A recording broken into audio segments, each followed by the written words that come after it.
जय जय रघुवीर समर्थ. जय जय रघुवीर समर्थ. श्रीमद श्रीदास बोध. दशक 5वा. मंत्रांचा समास 9वा. साधक लक्षण निरूपण नाम. श्रीराम समर्थ. मागा मुमुक्षाचे लक्षण संकेत केले कथन. आता परिसा सावधान साधक तो कैसा. जय सद्गुरू समर्थांनी.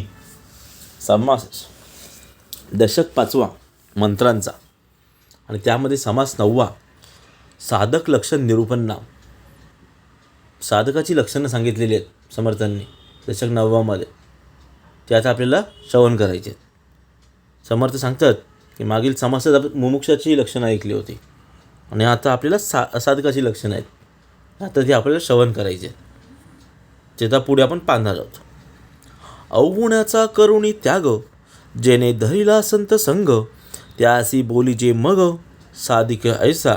म्हणजे जो अवगुणाचा त्याग करून जो संत संग धरलेला असतो, सत्संगी धरलेला असतो, संतांची शिकवणत असतो, तो खरा म्हणजे साधक. जो संतांची शरण गेला संत जणी आश्वासीला मग तो साधक बोलिला ग्रंथांतरी. म्हणजे जो संतांचा शरण जातो, संतांची भक्ती करतो आणि ज्याला संतांनी आपला म्हणून त्याचे हित करण्याचे आश्वासन दिले असेल त्याला साधक असे म्हणतात. उपदेशिले आत्मज्ञान तुटले संसार बंधन दृढते कारणे करी साधन या नाव साधक. म्हणजे ज्याला संतांनी आत्मज्ञानाचा उपदेश केल्याने ज्याचे संसार बंधन तुटते आणि जो आत्मज्ञान दृढ होण्याकरता साधक होतो तो खरा साधक होय. धरी श्रवणाची आवडी अद्वैती निरूपणाची गोडी मनने अर्थांतर काढी या नाव साधक. समर्थ सांगतात ज्याला श्रवणाची आवड आहे, भक्तीची आवड आहे आणि अद्वैती निरूपणात ज्याला गोडी वाटते आणि त्यावर मन करून जो गूढ आणि कै अर्थ बरोबर जाणून घेतो तो खरा साधक होय. होता सारा सारा विचार ऐक्य होऊनी तत्पर संदेह छेदुने दृढत्तर आत्मज्ञान पाये. म्हणजे या संतांच्या समुदायात सारासार विचाराचे विवेचन होत असता जे ते तत्पर होऊन मनपूर्वक श्रवण करतो, आत्मज्ञानाने श्रवण करतो आणि त्याचे संदेह नाहीसे करतो आणि ज्या दृढ निष्ठेने आत्मज्ञानाकडे तो वळतो तो खरा साधक होय असं समर्थ सांगतात. नाना संदेह निवृत्ती वावया धरी सत्संगती आत्मशास्त्र गृह प्रचिती ऐक्यतसी आणि. म्हणजे आपल्या मनातील निरनिराळ्या प्रकारच्या संदेहांची निवृत्ती व्हावी आणि निरसन व्हावे यासाठी जो संतांची संगत धरतो व शास्त्रप्रचिती व गुरुप्रचिती व आत्मप्रचिती यांचा अनुभव घेतो तोच खरा साधक. देहबुद्धी विवेक वारी आत्मबुद्धी सदृढ धरी श्रवण मन केलेची करी या नाव साधक. समोर सांगतात या विवेकाच्या बुद्धीने, या विवेकाने देहबुद्धीचा त्याग करून आणि आत्मबुद्धी सदृढ होण्यासाठी श्रवण मनन करत राहतो तोच खरा साधक झाला.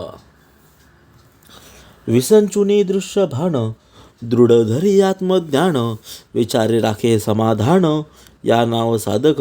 म्हणजे या दृश्याच्या भान दुर्लक्षून म्हणजे त्याला दुर्लक्षित करून जो आत्मज्ञान दृढ धरतो, आत्मज्ञानाला पकडतो आणि त्याच विचाराच्या योगाने आपलं समाधान आयुष्यभर टिकून ठेवतो त्याला खरं साधक असे संबोधलेलं आहे. तोडून द्वैताची उपाधी अद्वैत वस्तू साधने साधी लावी ऐक्यतेची समाधी या नाव साधक. म्हणजे द्वैताची उपाधी सोडून देऊन जो साधनाने अद्वैत वस्तू म्हणजे परब्रह्म वस्तू त्याची प्राप्ती करून देतो आणि स्वरूपा भावाने जे परमार्थाशी एकरूप होऊन समाधान पावतो तो साधक जाणावा.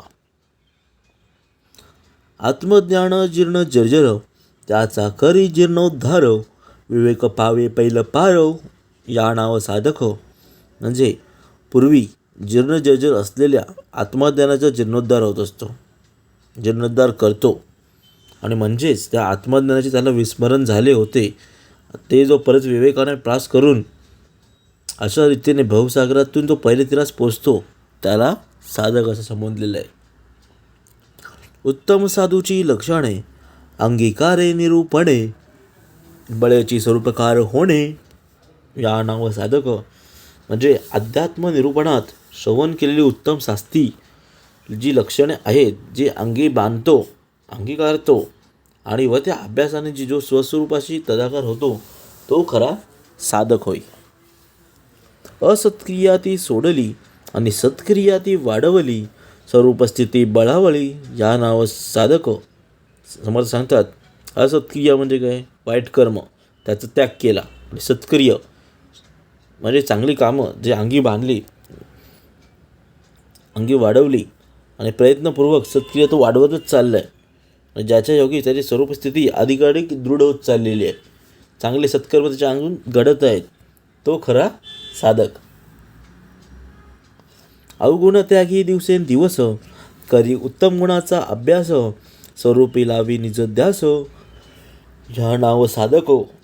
समर्थ सांगतात जो अवगुण दिवसेंदिवस त्यागत आहे आणि सगुणाचा उत्तम गुणाचा अभ्यास जो करत आहे आणि तो अंतरी बाणत आहे तो खरा साधक.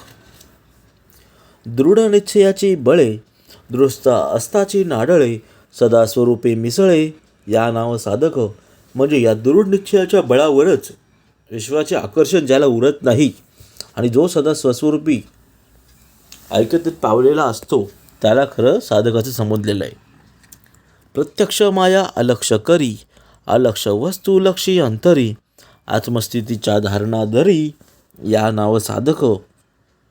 म्हणजे प्रत्यक्ष दिसणारी जी मायामय वृष्टी तिच्याकडे आपण कधी लक्ष देत नाही आणि या प्रत्यक्ष डोळ्यांना न दिसणारे सस्वरूप जे अंतर्यामी एकत्र होऊन पाहतो त्यास आपण साधक म्हणून जाणावे. जे या जनास चोरले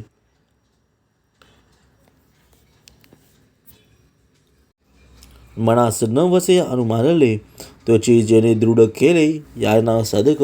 म्हणजे जे लोकांना अज्ञात असते माहीत नसते आणि मनाने ज्याचा अनुमान करता येत नाही तोच स्वरूप जो आपल्या अंतराला दृढ ठेवतो तो खरा साधक होय.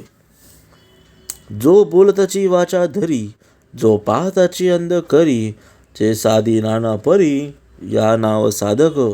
म्हणजे ज्याचे वर्णन करू लागल्यास वाचा कुंठित होते आणि जे स्वरूप डोळ्यांना दिसू शकत नाही त्याची नाना प्रयत्नाने जी प्राप्ती करून घेतो तो खरं म्हणजे साधक जाणावा. जे साधू जाता साधवेना ते लक्ष जाता लक्ष वेना जे अनुभवी आणि म्हणा या नाव साधक. म्हणजे जे आत्मस्वरूप आहे त्या अनुभवास यावे म्हणून कित्येक लोक प्रयत्न करतात पण ते साध्य करू शकत नाही आणि जे पाहण्याचा कितीही प्रयत्न केला ते दिसू शकत नाही आणि त्याच्या साधनाच्या बळावर जो प्रत्यक्ष अनुभव घेतो तो खरा साधक असे समर्थ सांगतात. जेथे मनाची मावळे जेथे तर्कची पांगुळे तेची अनुभवानी बळे या नाव साधक. म्हणजे या स्वरूपापर्यंत मन पोचू शकत नाही म्हणजे ते तर्कही पोचू शकत नाही त्याचा अभ्यासाच्या बळाने तो साक्षात अनुभव घेतो त्यास साधक म्हणावे. स्वानुभवाची नियोगे वस्तू साधी लाग वेगे त्याची वस्तू होय अंगे या नाव साधक. म्हणजे स्वानुभवाच्या योगे आत्मवस्तूची जी त्वरित प्राप्ती करून घेतलेली असते एवढीच नव्हे जर तो स्वतःची वस्तू होतो तो खरा साधक होय. अनुभवाची अंगे हिने अनुभवाची अंगे जाणे योग्यांचे कोणे बाणे काहीच न होणं असणे या नाव साधक. म्हणजे जो अनुभवाची सर्व अंगे जाणतो आणि योग्यांच्या खुणा ज्याच्या अंगी बांधलेल्या असतात आणि मी पण विरहित सहजतेने ध्येय प्रावाचा क्षय होईपर्यंत सहसाध्य असते तो खरा साधक जाणावा. परती सारुण उपाधी असाध्य वस्तू साधने साधी स्वरूप करी दृढ बुद्धी या नाव साधक. म्हणजे विद्या अविद्या उपाधींना बाजूला सारून जो साधनाने इंद्रियागोचर नसल्याने असध्य भासणारी आत्मवस्तू प्रासन करून घेतो आणि स्वरूपी ज्याने दृढ बुद्धी केलेली असते तो खरा साधक होय. देवभक्तांचे मूळ शोधून पायसा कळ, साध्याचे होय तत्काळ या नावा साधक. म्हणजे समज सांगतात देवभक्तांची मूळ म्हणजे देव कोण भक्त कोण, आणि यांचे मूळ जो पूर्णपणे शोधून पाहतो आणि त्या दोघांचे मूळ ते परब्रह्म वस्तू त्या साध्याशी एकरूप होऊन तो तात्काळ साध्यच होतो त्याला तर साधक असे म्हणतात. विवेक बळे गुप्त झाला आपे आप मावळला, दिसतो परी देखला नाहीच कोणी. म्हणजे विवेकाच्या बळाने ज्याचा मीपणा नाहीसा होऊ लागतो आणि शेवटी ज्याची मीपणा पूर्णपणे नाहीच होतो, त्या देहाने दिसत असला तरी त्याचे खरे स्वरूप कोणाला दिसत नाही. मी पण मागे सांडिले स्वय आपणासे धुंडिले, तुझी सहित ओलांडिले या नाव साधक. म्हणजे मीपणा पूर्वीच ज्याने शोधून दिलेला असतो, ज्याने स्वतः शोध घेतलेला असतो आणि ज्याने तुर्येलाही ओलांडलेले असते, म्हणजे साक्षीत्वाची जाणीवही ज्याला उरत नाही तो खरा साधक जाणावा. पुढे उन्मनीचा सेवटी आपली आपण अखंड भेटी, अखंड अनुभवी ज्याची दृष्टी या नाव साधक. म्हणजे पुढे पूर्ण मनोक्य झाल्यावर आपल्याला अनुभव आला की आपल्यालाच अखंड भेट होते आणि अशा अखंड स्वरूप स्थिती ज्याची टिकून राहते तो खरा साधक संबंधलेला आहे समर्थांनी. द्वैत्याचा तटाका तोडीला, भासाची भास मोडीला, देही असून विदेह झाला या नाव साधक. म्हणजे ज्याने द्वैताचा संबंध कायम तोडून टाकलेला असतो आणि अज्ञानामुळे भासणारा विश्वासाचा भास ज्याने नष्ट केलेला असतो आणि जो देहात असून विदेही असतो त्यास साधक असं म्हटलेले आहे. जयास अखंड स्वरूप स्थिती, नाही देहाची अहंकृती, सकळ संजय निवृत्ती या नाव साधक. म्हणजे ज्याची स्वरूप स्थिती अखंड असते, देह अहंकार ज्याचा नष्ट झालेला असतो आणि ज्याचे सर्व संदेह नष्ट झालेले असतात त्यास साधक म्हणावे. पंचभूताचा विस्तार ज्यांसी वाटे स्वप्नाकार, निर्गुणी ज्याचे निर्धार या नाव साधक. म्हणजे समोर सांगतात या पंचभूताचा विस्तार ज्याला स्वप्नाकार वाटतो आणि निर्गुण आत्मज्ञान स्वरूपाविषयी अनुभवामुळे ज्याचा ठाम निर्धार झालेला असतो तो खरा साधक होय. स्वप्नी भय जे वाटले ते जागृत नाही आले, सकळ मिथ्या निर्धारिले या नाव साधक. म्हणजे एखाद्या स्वप्नात भय वाटते आणि तो ते जागृत झाल्यावर राहत नाही, त्याचप्रमाणे सर्व पंचभूतिक दृष्टी मिथ्या आहे असा ज्याचा निर्धार होतो त्याला साधक असे म्हणावे. मायेचे जे प्रत्यक्षपण जनासे वाटे अप्रमाण, स्वानुभवे अप्रमाण साधक केले. म्हणजे मायाने निर्माण केलेले दृश्य जगात प्रत्यक्ष दिसते म्हणून सामान्य लोक त्याला प्रमाण मानतात, पण स्वानुभवाने ते मिथ्या आहे असे जो जाणतो तो खरा साधक होय. निद्रा सांडून चेहरा झाला, तो स्वप्न भयापासून सुटला, माया सांडून तैसा केला साधक स्वरूपी. म्हणजे झोपेतून जो जागा होतो तो स्वप्नभयातून मुक्त होतो आणि तसा अविद्या स्वरूपी मायेचा त्याग करून साधक स्वस्वरूपाच्या ठिकाणी जागृत होतो. ऐसे अंतरस्थिती बांधली, बाह्य निस्पृहता अवलंबिली, संसारोपाधी त्यागली या नाव साधक. म्हणजे अशी अंतरस्थिती आत्मस्वरूपाची ज्याची स्थिर झालेली असते आणि बाह्यत ज्या निस्पृहता अवलंबलेली असते आणि ज्याने संसार उपाधीचा त्याग केलेला असतो त्याला खरंच साधक असे समजलेले आहे. कामापासून सुटला, क्रोधापासून पळाला, मदमत्सर सांडिला एकीकडे. समर्थ सांगतात ज्याने काम सोडलेले, काम म्हणजे वासना, कामवासनेतून मुक्त झालेला आहे, क्रोधापासून दूर गेलेला आहे, मदमत्सर त्यांनी त्यागलेला आहे, तो खरा साधक. कुळाभिमानासी सांडिले, लोक लादेसे लाजविले, परमार्थासी माजविले, विरक्त बळे. म्हणजे त्याने कुलाभिमानाचा त्याग केलेला असतो, पण जो लोकांची भीड धरत नाही आणि विरक्तीच्या जोरावर परमार्थास खूप वाढवतो. अविद्यापासून फडकला, प्रपंचापासून निष्ठला, लोभाचे हातीचे गेला, अकस्मात. म्हणजे साधक अविद्येशी जराही संबंध ठेवू शकत नाही आणि प्रपंचातून निष्ठून जातो आणि एकाएकी लोभाच्या हातातूनही निष्ठून जातो. थोरपणासी पडिले, वैभवासे लाथाडिले, महत्त्वाची झिंजाडिले, विरक्त बळे. म्हणजे विरक्तीच्या बळावर लौकिकाची पर्वा करत नाही आणि वैभवास लाथाडतो आणि महत्त्वाचं झिडकारून यकतो. भेदाचा मडका मोडीला, अहंकार झोडीनी पडिला, पाय धरून आपटीला, संदेह शत्रू. म्हणजे साधक भेदाचे घर मोडून शकतो आणि अहंकारास सोडून धुळीस मिळवणे आणि संदेह स्वरूपी शत्रूचे पाय धरून त्याला आपटतो. विकल्पाचा केला वधू, थापे मारिली भव सिंधू, सकळ भूतांचा विरोधू, तोडून टाकीला. म्हणजे साधक विकल्पाचा जो वध करतो आणि तडपणीने भवसिंधूला मारतो आणि सर्व भूतांचा विरोध तो तोडून टाकतो. भवभयासी भडकविले, काळाची टांगे मोडिले, मस्तक मनोने फोडिले, जन्ममृत्यूचे.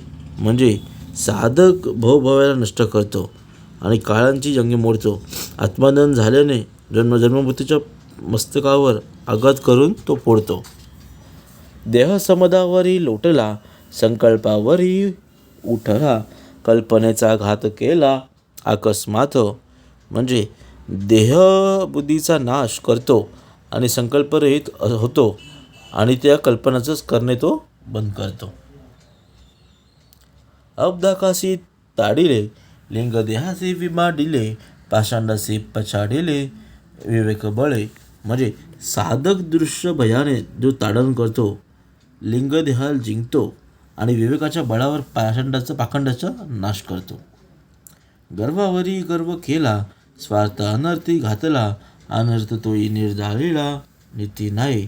म्हणजे साधक काय करतो, गर्वावर गर्व करतो. म्हणजे माझं आहे, प्रथम मी, हा देह अहंकार होता असं करतो. तो जाऊन मी ब्रह्म आहे की अभिमान तो धरतो आणि स्वार्थ अनर्थी घालतो. म्हणजे तो निस्वार्थी बनतो आणि साधक शास्त्रबुद्धीने मार्गाने अनर्थाला म्हणजे तो दुर्दैवाला ठगतो. मोहासी मध्येची तोडिले, दुःखासी दुडलजी केले, शोकासी खंडून सांडिले, एकीकडे. म्हणजे मोहाला तो मध्येच तोडतो आणि दुःखाचे दोन भाग करू शकतो आणि ते शोकाला खंडून देतो. द्वेष केला देशो धडी, आभावाची घेतली नरडी, डाके उदर तडाडी, कुतर्काचे. म्हणजे द्वेषाला जो हद्दपार करतो आणि नास्तिकपणाचे नरडे दाबतो आणि कुतर्काच्या मनात दाग उत्पन्न करतो. ज्ञान विवेक माजला, ते निश्चय बळावला, अवगुणाचा संवार केला, वैराग्य बळे. म्हणजे आत्मज्ञानामुळे विवेक फारच बलावतो आणि त्याच्या आत्मस्वरूपाच्या विषयीचा निश्चय सदृढ होतो आणि त्या वैराग्य बळाने अवगुणाचा संहार होतो. अधर्मास सुधर्म लुटले, कुकर्मासी सत्कर्मे जुगटिले, लाटून वाटा लाविले, विचारे अविचारांसी. म्हणजे साधकाच्या ठिकाणी स्वधर्म अधर्मास लुटतो आणि सत्कर्मे कुकर्माला जुगारून देतो आणि विचाराने अविचार सत्य नष्ट करतो. तिरस्कार तो चिराडेला, द्वेष खिरडूने सांडला, विषाद अविषादे घातला, पायांतळी. म्हणजे साधक तिरस्काराचं चिरडून जिंकतो आणि द्वेषाला खरडून तो त्याचा त्याग करतो आणि अविषादाच्या मदतीने विषादाला पायदळी चढवतो. कोणावरी घातले घालणे घातले, का पट्टे अंतरी कुटले, सख्य आपुले मानिले, विश्वजनी. म्हणजे साधक कोपावर हल्ला चढून त्याला मारतो आणि कपटीपणाला अंतरात कोष्टी ठेवून नष्ट करतो आणि जगातील सर्व लोकांना आत्मवत मानू लागतो. प्रवृत्तीचा केला त्याग, सुगंधेचा सोडिला संग, निवृत्ती बनते ज्ञानयोग, साधिता झाला. म्हणजे तो प्रवृत्तीचा त्याग करतो, सूर्यांचा संग सोडतो आणि निवृत्तीच्या मार्गाने तो ज्ञानयोग साधतो.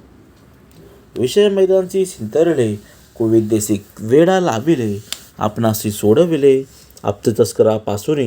म्हणजे तो विषय स्वरूपी ठगाला टकवतो आणि कुविद्येला वेडून नष्ट करतो आणि नातलक वगैरे चोरांपासून स्वतःला सोडवतो. पराधीन कोयला, ममता वेरी संतापला, दुराशेचा त्याग केला एकाएकी. म्हणजे तो पराधीनंतर रागवतो, ममतेवर चिडतो आणि अकस्मात दुराशेचा त्याग करतो. स्वरूपे घातला मना, यातनेसी केली यातना, साक्षेपा आणि प्रयत्न प्रतिष्ठिले. म्हणजे साधक स्वरूपाच्या ठिकाणी मन लावतो आणि त्याच्या यातना होतात आणि साधक दृढनिश्चय आणि प्रयत्न यांची प्रतिष्ठा वाढते. अभ्यासीचा संग धरिला, साक्षपा सारिका निघाला, प्रयत्न सांगती घेतला, साधन बनते. म्हणजे साधक अभ्यासाची संगत धरून निग्रहाने साधन मार्गास लावतो, पण या मार्गास प्रयत्न आणि त्याचा उत्तम सोबत असतो. सावध दक्ष तू साधक, पाहे नित्यानित्य विवेक, सांगोणी संग त्यागोणी एक, सत्संग धरी. म्हणजे जो सदैव दक्ष असतो त्याला साधक म्हणावे आणि जो नित्य विवेक करतो आणि मीपणाचा संग सोडून सत्संग धरतो. बळेची सरिला संसार, विवेक टाकीला जोजार, शुद्धाचार याणाचार बष्टविला. म्हणजे साधक निर्धाराने संसाराला बाजूस सारतो आणि विवेकाने सर्व व्याप सोडून देतो आणि शुद्ध आचाराने अनाचाराला व्यवहारातून हाकलून देतो. विसरास विसरला, आळसाचा आळस केला, सावध नाही दूषित झाला दूषितापणासी. म्हणजे साधक आत्मबुद्धीच्या विस्मरणाला विसरतो आणि सदा प्रयत्नशील राहतो आणि मनाचं इतस्तत भटकणाला न घाबरता सावध राहतो. आता असो हे बोलणे, अवगुण सांडी निरूपणे, तो साधक आयुष्या येणे प्रमाणे बुजावा. असो, आता हे बोलणे पुरे झाले. थोडक्यात म्हणजे अध्यात्म निरूपणाचे योगे जे आपल्याला अवगुणाचा त्याग करतो तो खरा साधक. बळ्याची अवघा त्याग कीजे, म्हणून साधक बोलीजे, आता सिद्ध तोची जाणीजे पुढील समासी. म्हणजे तो बळेच सर्व संघांचा त्याग करतो म्हणून त्याला साधकाचं समजलेलं आहे आणि पुढील समाजात सिद्ध कसं ओळखावं ते समर्थांनी पुढच्या समाजात सांगितलेलं आहे. येथे संशय उठविला, निस्पृह तोची साधक झाला, त्याग न घडे संसारिकाला, तरी तो साधक नव्हे की. म्हणजे येथे असा संशय निर्माण झाला की निस्पृह असा तो साधक होतो आणि मग प्रापंचिक माणसाच्या हातूनच त्याग घडत नाही, मग तो साधक होऊच शकत नाही का. ऐसे श्रोत याचे उत्तर, त्याचे कैसे प्रत्युत्तर, पुढील समासी तत्पर होणे ऐका. अशी श्रोत्यांनी क्षमता व्यक्त केली आहे आणि त्याचे उत्तर कसे दिले आहे ते आपल्याला पुढील समाजात समर्थांनी सांगितलेले. त्यामध्ये आपल्याला पुढचं सिद्ध लक्षण नाम आपल्याला समाज श्रवण करायचं आणि याची श्रोत्यांची सर्व प्रश्नांची उत्तरं पुढच्या समाजात समर्थांनी सांगितलेली आहेत. ऐसे श्रोत्याचे उत्तर, त्याचे कैसे प्रत्युत्तर, पुढील समासी तत्पर होवणी ऐका. इति श्रीदासबोधे गुरुशिष्य संवादे साधक लक्षण निर्वहन नाम समास 9वा. जय जय रघुवीर समर्थ.